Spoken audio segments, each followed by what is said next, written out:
ज्ञान और सूचना जो है, इसमें पहली बातें को लेकर के आते हैं कि ज्ञान और सूचना एक दूसरे के पर्याय हैं। लेकिन 20वीं शताब्दी में बहुत नवीन नवीन तथ्यों का जो है को इकट्ठा किया गया, तथ्यों में बहुत वृद्धि हुई। लेकिन गलती से यह मान लिया गया कि जो ये तथ्य हैं वही ज्ञान है, जो ये सूचनाएं हैं वही ज्ञान है। ये बहुत बड़ी गड़बड़ी की गई। हमारी सूचनाएं ही हमारी ज्ञान हो जाएंगी, ऐसा नहीं होता। सूचनाएं या जो फैक्ट्स हैं हमारे ज्ञान के आधार हो सकते हैं, उसकी पूर्ति करने के साधन हो सकते हैं, लेकिन वही केवल ज्ञान है, ऐसा कहना उचित नहीं है। कहा जाता है कि ज्ञान को जो है, या कहा जाए ज्ञान को परिभाषित करना हो यदि, या ज्ञान के अर्थ को समझना हो, हम कह सकते हैं कि तथ्यों को समझने तथा सूझबूझ से प्रयोग करने की क्षमता को हम ज्ञान कहते हैं। तथ्य को पहले समझना होता है और समझने के बाद उसका प्रयोग कैसे करें, किस सूझबूझ के साथ उसका प्रयोग करें, यदि वह क्षमता डेवलप हो जाए तो उसे हम ज्ञान के रूप में समझ सकते हैं। दार्शनिक दृष्टिकोण से ज्ञान की अलग अलग परिभाषाएं हो जाती हैं, अलग अलग चीजें हैं, लेकिन समान रूप से जो हम ज्ञान की बात करते हैं कि हमें यह जानकारी है, तो उसमें यह है कि जो हमारे पास फैक्ट्स है, जो हमारे पास तथ्य है, जो हमारे पास सूचनाएं हैं, यदि उसका हम सूझबूझ से प्रयोग करना सीख गए तब हम कहेंगे कि उस चीज का मुझे ज्ञान है। तो एक बहुत बड़ी समस्या ये रही पीछे के वर्षों में कि हम जो है सूचनाओं को, हम तथ्यों को ही ज्ञान समझ गए।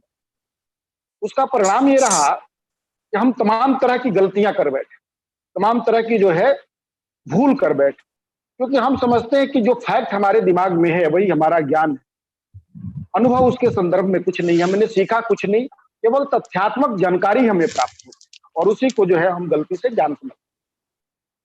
तो यह गलती जो है हमारे वास्तविक स्वरूप को कहीं न कहीं, हमारे ज्ञान के वास्तविक उद्देश्य को पूरा करने में कहीं न कहीं जो है नाकामयाब है। इसलिए उन्होंने कहा कि सबसे ज्यादा जरूरी है कि उस वही से समस्याएं निकल करके आती कि हम तथ्य को तथ्य समझे, ज्ञान को ज्ञान समझे। दोनों जो है वो एक ही न समझे, बल्कि उसको ज्ञान के रूप में तब्दील कैसे किया जाए, उसकी क्षमता का विकास कैसे किया जाए, जो है उसके प्रति हम लोगों को सजग रहना होगा, तब जाकर के काम बने। दूसरी चीज उन्होंने बताया कि जो हमारा पाठ्यक्रम है, जो हमारी पाठ्य पुस्तकें हैं, उसका जो संशोधन होता है या जो नए पाठ्यक्रम आते हैं, जो नवीनीकरण होता है, जो उसको करने वाले जो विशेषज्ञ होते हैं, क्योंकि कोई भी नया पाठ्यक्रम बनता है, नए सिलेबस आते हैं, नई किताबें आती हैं छप करके, तो उसको लिखने वाले, करने वाले जो है कुछ विशेषज्ञों की एक कमेटी होती है।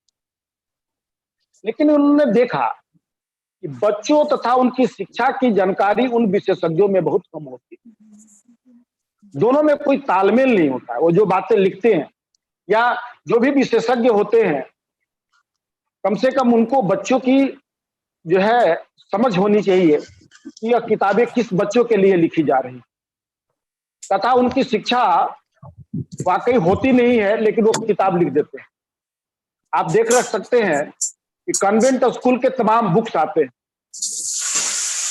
तो जो लिखने वाले लोग हैं वो कहीं पढ़ाते हुए आपको नजर नहीं आएंगे, किसी विद्यालय में वो पढ़ाते नहीं, बल्कि उनके पास कुछ डिग्रियां हैं, कुछ तथ्यात्मक ज्ञान है, उसी तथ्य के ज्ञान के आधार पर जो है, सूचनाओं के आधार पर वो तमाम तरह से सूचनाओं को इकट्ठा करते हैं और एक बुक में उसे तब्दील करते, किताब में उसे तब्दील कर देते। लेकिन बच्चों की वास्तविक स्थिति का बोध उन्हें नहीं होता कि बच्चों की जरूरत क्या है, किस उम्र में किस तरह के बच्चों को किस चीज की पढ़ाई करानी चाहिए, ठीक है, या शिक्षा की जो वाकई वाकई उसका जो स्वरूप होता है उसकी समझ उन्हें नहीं होती। तो उन्होंने देखा कि विशेषज्ञों के लेकर जो समस्याएं हैं, उनकी वजह से जो पाठ्य पुस्तकों में सामग्रियां आ जाती है, उसकी वजह से भी तमाम तरह की दिक्कतें आ जाती है, तमाम तरह का दोष उत्पन्न हो जाता है। तो एक तो समस्या की जड़ यहां भी उनको देखने को मिली। कि विशेषज्ञ वो है नहीं, लेकिन वो किताब लिखते हैं, वो पाठ्य पुस्तकों को बदलते हैं, नवीनीकरण में उनका बहुत बड़ा योगदान होता है। जबकि उससे कोई जो है उनका बैकग्राउंड यदि देखा जाए तो बच्चों की समझ उनमें नहीं होती। बच्चों को क्या जरूरतें होती, किस उम्र के बच्चों को किस चीज की जरूरत होती है। न तो उन्हें मनोविज्ञान की जानकारी होती है कि बच्चों का मनोविज्ञान क्या कहता है, न जहाँ के लिए पुस्तक लिखी जाती है वहां के परिवेश के विषय में उनको जानकारी। एक बहुत बड़ी समस्या के रूप में ये चीजें सामने आती है। तीसरी चीजें उन्होंने बताया कि स्कूलों तथा कक्षाओं की जो वास्तविकता है, विशेषज्ञों की जो है उससे काफी दूरी होती है, उससे कोई लेना देना जो है विशेषज्ञों को नहीं रहता है। न ही उनको कक्षा से कोई लगाव रहा है और न ही जो है स्कूलों से उनका कोई लगाव रहा है। लेकिन वो विशेषज्ञ है किस चीज के लिए? किताब लिखने के लिए। किताब वो लिखते हैं, पाठ्य पुस्तकों में उनका बड़ा योगदान होता है। तो जिसका स्कूल से और बच्चों की वास्तविकता से लेना देना नहीं, वैसे लोग किस तरह का किताब लिखेंगे, इसका जो है आप अंदाजा लगा सकते। लेकिन हमारे देश की ये विडंबना है। आप तमाम बच्चों के किताबों के जो कन्वेंट स्कूल की किताबें हैं, उनके यदि राइटर को देखेंगे, आप देखेंगे कि उसके लेखक कौन है, तो बहुत से ऐसे लोग आपको मिलेंगे जिनका स्कूली शिक्षा से कोई लेना देना नहीं। वो जब पढ़े थे तो पढ़े थे, लेकिन वर्तमान समय में स्कूल की सिचुएशन से उनका कोई जो है वास्ता नहीं। लेकिन वह स्कूली शिक्षा में जो आपके बच्चे पढ़ते हैं, उसमें उनका किताबों को लिखने में बहुत बड़ा योगदान है। इन विशेषज्ञों की वजह से भी समस्याएं वहां पर आती है। तीसरी चीज उन्होंने हम लोगों के तरफ इंगित किया कि जो किताबें लिखी जाती है या शिक्षा जो है, केंद्रीयकरण इसका होने की वजह से, एक एक जगह सेंटर होने से या एक लोगों के द्वारा या एक संस्था के द्वारा संचालित होने से जो है इसमें तमाम तरह की समस्याएं हैं।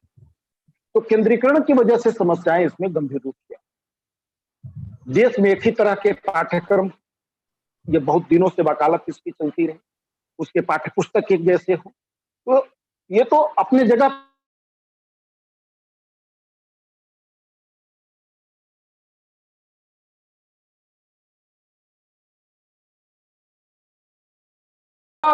विभिन्न राज्यों के राजधानी में बैठे होते हैं या वह नई दिल्ली में बैठे होते, उसकी एक समिति करती है। उसका ग्रामीण स्तर पर या विभिन्न जो है अलग अलग क्षेत्रों के स्तर पर उसका जो है कोई रोल नहीं होता है। बल्कि नहीं, अक्सर कहा जाता है कि एसी में बैठ करके जो है लोग बजट बनाते हैं, तो उनको क्या पता होगा कि गांव की समस्याएं क्या है। तो वही कमोबेश स्थिति जो है आपके इस पुस्तक को लेकर के है, नए पाठ्यक्रम को लेकर के है, कि जो उसके निर्माता हैं, जो बनाने वाले हैं, जो लोग, एक तरह के करिकुलम हो, एक तरह के जो है सिलेबस हो और सारे जगह इसको लागू किया जाए, तो होता क्या है कि जो है इसका केंद्रीकरण कर दिया जाता है। एक तो सेंटर में लोग बैठ जाते हैं, दिल्ली में बैठ करके इसकी समितियां निर्णय करती, दूसरा राज्यों में भी बैठ करके, राज्य की राजधानियों में बैठ करके इसका लोग निर्णय कर देते हैं, जो वास्तविक रूप नहीं होता है। जो अलग अलग क्षेत्रों में अलग अलग परिवेश में रहने वाले बच्चों के वहां की समस्याओं से जो है उसका कोई नाता रिश्ता नहीं रहता है कि उस सिलेबस में वहां के बच्चों की समस्याओं से संबंधित किसी चीज को जोड़ा जाए, उनके हिसाब से कुछ नई चीजों को जोड़ा जाए, वो क्या सीख सकते हैं, उनको क्या सिखाना चाहिए, उसके हिसाब से जोड़ा जाए। ये सारी बातें उसमें समाहित नहीं होती। तो यहाँ पर उन्होंने जो है देखा कि समस्या यहाँ भी है बहुत गंभीर रूप से। अगला जो है उन्होंने देखा कि पाठ्यक्रम विकास में जो शिक्षकों की सहभागिता का जो अवसर होना चाहिए, वो पर्याप्त अवसर नहीं। उसमें शिक्षा से जुड़े हुए जो लोग हैं वह शिक्षक हैं। तो शिक्षक ही बच्चों की वास्तविक स्थिति को बता सकता है, या पाठ्यक्रम में क्या बदलाव लाया जाए शिक्षक से बेहतर और कौन जान सकता है। लेकिन दुर्भाग्य है कि शिक्षक की सहभागिता कम और अन्यों की सहभागिता जो है ज्यादा हो जाती है। यह दुर्भाग्य है हमारे देश के कि शिक्षा मंत्री वैसे लोगों को रखा जाता है जिसका शिक्षा से कोई सरोकार नहीं हो। कई बार तमाम तरह के इस पर व्यंग्य आते रहे हैं कि जिसका उच्च शिक्षा कभी रहा नहीं हो, वैसे लोग शिक्षा मंत्री बन जाते हैं। तो ये हमारे देश का दुर्भाग्य है कि जो है जब पाठ्यक्रम हमारे बनते हैं, पाल कमेटी ने उसकी जड़ों को खोजा तो देखा कि शिक्षकों की सहभागिता जो है का पर्याप्त अवसर जो है नहीं मिलता, और नहीं मिलने से समस्याएं उत्पन्न होंगी ही होंगी, इसमें कोई संदेह नहीं। अगला जो बिंदु उन्होंने उठाया वो बड़ी गंभीर बिंदु है कि वर्तमान के जो टीचर ट्रेनिंग प्रोग्राम है, जो बीएड कॉलेज, जो डीएड डीएलएड जो ट्रेनिंग दी जाती है, कहा कि वह जो है प्रोग्राम बच्चों के सीखने की प्रक्रिया या समझने की क्षमता की विकास को जो है करने में सक्षम नहीं। जो ट्रेनिंग दी जा रही है उससे बच्चों की सीखने की प्रक्रिया अच्छी नहीं हो सकती, या बच्चों को जो समझने की क्षमता है उसका विकास नहीं। ये तो आप लोग स्वयं ट्रेनिंग कॉलेज में हैं, इसको बेहतर तरीके से समझ सकते हैं। आज के कुछ दिनों के पहले जब ये 92 में और 93 में रिपोर्ट आई तो बिहार जैसे राज्य में बहुत कम बीएड कॉलेज, बहुत कम ट्रेनिंग कॉलेज। आप कल्पना करिए कि ऐसी स्थिति में एक तो ट्रेनिंग ठीक से नहीं होगी, और दूसरे जो है ट्रेनिंग होती भी थी तो उसमें ट्रेनिंग के नाम पे खाना पूर्ति। तो जब ट्रेनिंग के नाम पे खाना पूर्ति होगी तो जो टीचर निकलेंगे उसमें से जो उत्पाद निकलेगा वो तो किसकी फैक्ट्री? टीचर बनाने की फैक्ट्री। उसमें से अच्छे टीचर, कुशल टीचर, योग्य टीचर का जो है निर्माण होता है। तो उसमें से यदि योग्य शिक्षक बनने की जो है ट्रेनिंग नहीं दी जाए तब तो मामला बहुत गड़बड़। तब वो अयोग्य जो है विद्यार्थी को कैसे बनाएंगे, बच्चों को सिखाने की प्रक्रिया को शामिल कैसे करें? तो इसको उन्होंने बड़ी जो है बारीकी से देखा कि इसमें जो ट्रेनिंग कराई जाती है, जो ट्रेनिंग कॉलेजों में जो ट्रेनिंग प्रोग्राम है, या बच्चों को सिखाने की प्रक्रिया और बच्चों की समझने की क्षमता का विकास करने में सक्षम नहीं। ये बहुत बड़ा दोष होगा। और आप देखेंगे इसकी बारीकियों से तो हम आज की स्थिति है, आज तो आपके मानव संसाधन विकास मंत्रालय ने यह बात कह दी कि बीएड कॉलेज जो है एक दुकान की तरह हो गए हैं जहां पर डिग्रियां बंटती हैं जो है और लोग लेकर के चले जाते हैं। आज बीएड को नए स्वरूप में लाने की कोशिश हो रही है, ट्रेनिंग कॉलेज को नए स्वरूप में 4 वर्षीय किया जा रहा है। सारी चीजें कि जो लोग शिक्षक बनना चाहते हैं वही लोग इस तरह के क्षेत्रों में आए। अक्सर मैंने कई बार कहा है कि बाई चॉइस और बाई चांस दो तरह के टीचर होते हैं। तो चॉइस वाले टीचर की संख्या बहुत ही कम होती है। यदि भारत जैसे देश में चॉइस वाले टीचर होने लगे तो स्वाभाविक है कि शिक्षा की स्थिति बहुत बेहतर है।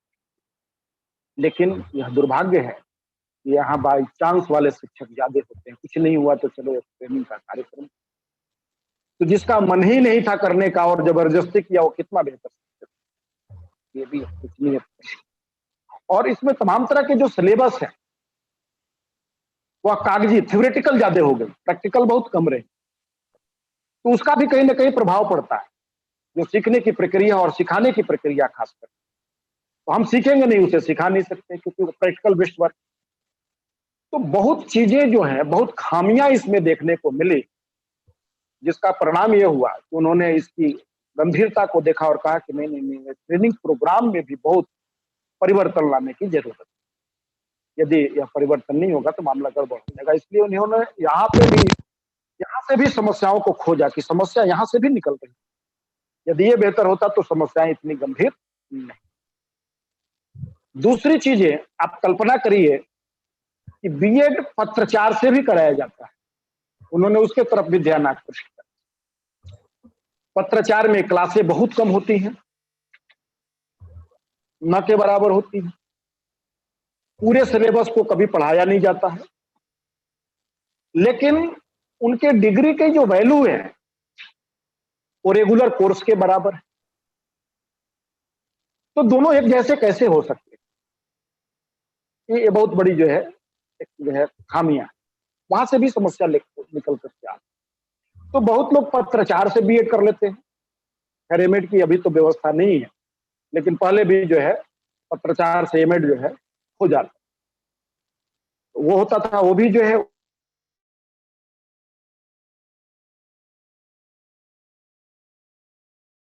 तो पत्राचार को लेकर भी जो है डिस्टेंस एजुकेशन के माध्यम से जो हम डिग्रियां लेते हैं, खासकर ट्रेनिंग प्रोग्राम की, उस पर भी उन्होंने ध्यान आकृष्ट कराया कि समस्या यहाँ से भी निकल सकते हैं। अगली बात उन्होंने बताई कि हमारा जो सामाजिक वातावरण है, खास करके शहरी क्षेत्र, कंपटीशन का जो भावना या प्रतियोगिता की जो भावना, जो पूरा ओतप्रोत हो गया, हर चीज कंपटीशन की दृष्टि से जो है देखी जाने लगी। और इसका विकास इतना तेजी से हुआ है, यह जीने का एक तरह से ढंग हो गया, वे ऑफ लाइफ हो गया। आप पढ़ाई कोई करें, लेकिन कंपटीशन की बात सामने चली आती। अब आप बताइए कि इतनी बड़ी जनसंख्या में, इतने बड़े बेरोजगारी में, बच्चे इंटरमीडिएट ठीक से नहीं करते हैं, लेकिन इंजीनियरिंग की कोचिंग कर लेते हैं। हमने देखा है उसको 1990-92 के दौर में कि बच्चे पटना जाते थे, इंटरमीडिएट में कहीं ना कहीं उनका नामांकन होता था, लेकिन वो इंटरमीडिएट से संबंधित कोर्स को नहीं करके बल्कि वो आईआईटी वाले जो है कोचिंग में एडमिशन लेते। पूछने पर यह पता चलता था ऐसा क्यों कर रहे हैं, तो कहे कि ये करने से होगा कि जैसे ही मेरा इंटरमीडिएट कंप्लीट होगा, मैं इंजीनियरिंग में मेरा सिलेक्शन हो जाएगा, मेडिकल में मेरा सिलेक्शन, यानी प्रतियोगिता की भावना। अब जरूरी नहीं है कि उसमें सारे लोग सफल होंगे, उसमें असफलता का दर ज्यादा होता है। और यदि जो लोग असफल होंगे तो उनमें शर्मिंदगी का एहसास होगा, ये दिक्कत है। आत्मशक्ति को कहीं ना कहीं क्षतिग्रस्त करेगा, वो आत्मबल उनका कहीं ना कहीं कमजोर होगा, या पूरे व्यक्तित्व पे उनका कहीं ना कहीं बुरा प्रभाव पड़ेगा। तो ये जो प्रतियोगिता की दुनिया की भावना है, या वे ऑफ लाइफ मेरे जीवन का हो गया है, कंपटीशन देने का, ये आजकल तमाम प्रतिभा खोज वाले जो है प्रतियोगिताएं हो रही हैं, इसमें कुछ ही लोग सिलेक्ट होते हैं, अधिकतर लोग रिजेक्ट हो जाते हैं। तो जो रिजेक्ट हुए उनका क्या? तो ये शिक्षा के जो स्तर में जो चीजें हैं, हमारा हमारा जो है पूरा समाज जो है मनोभाव हो गया है कि आने वाले समय में बच्चों को कॉम्पिटिटिव एग्जाम के लिए तैयार करें, तो उसका एक भी बुरा प्रभाव वहां से भी जो है कुछ चीजें निकल करके सामने चल, जो शिक्षा के स्तर पर हमने चीजों को देखा। अगले बिंदु पर उन्होंने चर्चा किया कि शिक्षा को जो है प्रभावपूर्ण ढंग से कार्यान्वित करने के लिए आवश्यक चीज बहुत चीजें होती है। शिक्षा कैसे ठीक से कार्यान्वित हो, ठीक से कैसे चले, तो उसके लिए क्या चाहिए? उसके लिए पर्याप्त समय की जरूरत है। समय पर्याप्त चाहिए। 2 घंटे में कोई शिक्षा नहीं मिलती, तो आपको समय देना होगा। लेकिन आज भाग दौड़ की इस दुनिया में आदमी समय कम देना चाहता है, प्राप्त ज्यादा, कम समय में ही सारी चीज, या उस विद्यालय में 10 से 4 की शिक्षाएं देनी है, लेकिन कोई 10 से 4 रहता ही नहीं, तो कहीं ना कहीं अभाव है। लोग 12 बजे, 1 बजे, 2 बजे के बाद जो है उस विद्यालय से शिक्षित करते हैं। तो कहीं ना कहीं इस चीज का अभाव, जो समय जो देना चाहिए, जो समय चाहिए, वो समय नहीं मिलता है। तो अपर्याप्त समय कहीं ना कहीं हम लोगों को देखने को मिल रही है। दूसरा, जो स्टाफ जितना होना चाहिए वो स्टाफ हमें नहीं मिल रहा है, स्टाफों की कमी है, जिसकी वजह से जूझ रहा है। जो शिक्षक और छात्र का अनुपात है वो देखने को नहीं मिल रहा है। शैक्षणिक सामग्री जो है, जो होनी चाहिए विद्यालयों में, वो नहीं दिख रही। यदि है तो उसका रख रखाव की व्यवस्था नहीं। आप देखते होंगे कि सरकारी विद्यालय में कंप्यूटर जो है धूल खा रहे हैं, उस पर ये पूरा लेयर धूलों का लग गया है, तो रख रखाव की कोई व्यवस्था नहीं। आप देखेंगे तो विद्यालय में खेल का कोई मैदान ही नहीं, किसी तरह संकीर्ण गलियों में विद्यालय है। अपने जमाने में जब खुला होगा तो वहां पे कुछ होगा, लेकिन वर्तमान समय में बहुत स्थिति खराब है। तमाम तरह की विधियां हैं जो पढ़ाने की, वो विद्यालयों में देखने को नहीं मिलती। तो ये सारी चीजें अधिकतर स्कूलों में आपको अभाव देखने को मिलता है। और जब अधिकतर स्कूलों में ये अभाव दिखता है तो समस्याएं तो यही से निकल करके आती है। तो उन्होंने समस्या की जड़ों को देखा, यहां भी समस्या की जड़ें हैं, और ये जड़ें जो हैं समस्याएं पैदा कर रही हैं, जिसकी वजह से दिक्कतें आ सकती या आ रही हैं, जो उन्होंने बताया समस्याओं। अगला उन्होंने बिंदु बड़ी ही महत्वपूर्ण बताया कि वर्तमान में जो है लगन और प्रतिबद्धता की जो भावनाएं है शिक्षकों में, या कार्य करने की जो भावना है, वैसे शिक्षकों का बहुत अभाव। समर्पण के साथ, लगन के साथ, उस भावना के साथ कि बच्चे पढ़ाई करें, ऐसे शिक्षक अब देश में बहुत कम रह गए। जो है उनकी भी अब वो विवशता की वजह से हो गए, निराशा की भावना भी उनके जीवन में आ गई। तो जो अच्छे शिक्षक हैं, जो प्रतिबद्धता के साथ अपनी सेवा को देना चाहते हैं, वैसे शिक्षकों की यदि कमी हो जाएगी तो समस्याएं आनी स्वाभाविक है। उसका क्या हम करेंगे? तो देखा गया कि जो इस तरह के जो शिक्षक है जिनमें सेवा भाव नहीं है, ठीक है, जिनमें अपने लगन और प्रतिबद्धता का भाव है अपने कर्मों के प्रति, अपने कर्तव्यों के प्रति, अपने सेवा के प्रति, तो जिनमें इस तरह का अभाव होगा वह कहीं ना कहीं समस्या खड़ी करेंगे उस शिक्षा के क्षेत्र। लेकिन जिसमें यह अभाव नहीं होगा वह शिक्षा के क्षेत्र में बहुत बेहतर करने की कोशिश करेंगे। तो कुछ एक लोग यदि ऐसे होंगे तो कैसे काम चलेगा? और वास्तविक में ये बहुत ज्यादा लोग नहीं है इस तरह के, इसलिए शिक्षा की जो समस्याएं हैं वो कहीं ना कहीं यहीं से निकल करके आती है। तो हम लोगों ने मूल रूप से इन बिंदुओं के माध्यम से देखा कि समस्याएं कहां से आ रही। तो यदि जड़ पकड़ में आ गया और उस जड़ को दूर करने की कोशिश की जाए तो स्वाभाविक है कि समस्या का समाधान आसान हो सकता है। वरना हम समस्या तो गिनाएंगे लेकिन उसके कारणों को नहीं जानेंगे तो उस समस्या का समाधान कभी संभव नहीं। तो सबसे पहले हम लोगों ने जानने की कोशिश की समस्या है क्या, बाकी कौन कौन सी समस्याएं हमें इस शिक्षा जगत में देखने को मिल रही। जब वो समस्याएं सामने आई तो हम उसके कारणों की खोजने की कोशिश करें कि आखिर ये जो समस्याएं इनके कारण क्या थे, ये कहां से निकल करके समस्या है। तो उन कारणों की चर्चा हम लोगों ने तीसरे अध्याय में किया। अब सब कारणों की चर्चा हो गई तो करना क्या चाहिए, इसकी चर्चा हम लोग जो है अगले अध्याय के रूप में, यानी रिकमेंडेशन के रूप में, यानी सिफारिशों के रूप में हम लोग करें। तो अगली जो कक्षा होगी हम लोगों की वह यशपाल कमेटी की सिफारिशें कौन कौन सी थी, उन्होंने किस किस चीजों को करने के लिए, लागू करने के लिए वकालत किया, उसके संदर्भ में हम लोग परिचर्चा अगले कक्षा में हम लोग करेंगे। क्लियर? आज का क्लास बस इतना ही। अगली कक्षा में हम लोग इस पर चर्चा करेंगे। वो एक क्लास होगा और यशपाल कमेटी हम लोगों का समाप्त हो जाएगा। यशपाल कमेटी चूंकि बहुत ही इंपॉर्टेंट है आपकी परीक्षा के लिए, इसलिए हमने इसको विस्तार से आप लोगों को समझाने की कोशिश भी किया कि इसको विस्तार से हम लोग जाने। इसके 3 भाग जो है हम लोग महत्वपूर्ण रूप से समझेंगे। 2 समझ गए और 1 बाकी रह गया है। एक तो उसकी समस्या क्या थी, समस्या के कारण क्या है और निवारण के उसके उपाय क्या होंगे, ये 3 बातें मूल रूप से हम लोग जो है, जो इसका केंद्रीय बिंदु है या परीक्षा के दृष्टिकोण से जो सबसे इंपॉर्टेंट है, उसमें सिफारिश ही होता है, जिसकी चर्चा हम लोग अगले कक्षा में करेंगे। तो उसकी सिफारिशें क्या थी? प्रश्न ऐसा ही पूछा जाता है, यशपाल कमेटी की जो है सिफारिशें कौन कौन सी थी, महत्वपूर्ण सिफारिशों की चर्चा करें या महत्वपूर्ण जो है सिफारिशों का उल्लेख करें। इस प्रकार से हम लोगों ने आज यशपाल कमेटी की जो है समस्या की जड़ों पे चर्चा की। यदि किसी को कुछ जिज्ञासा हो इसमें कुछ समझने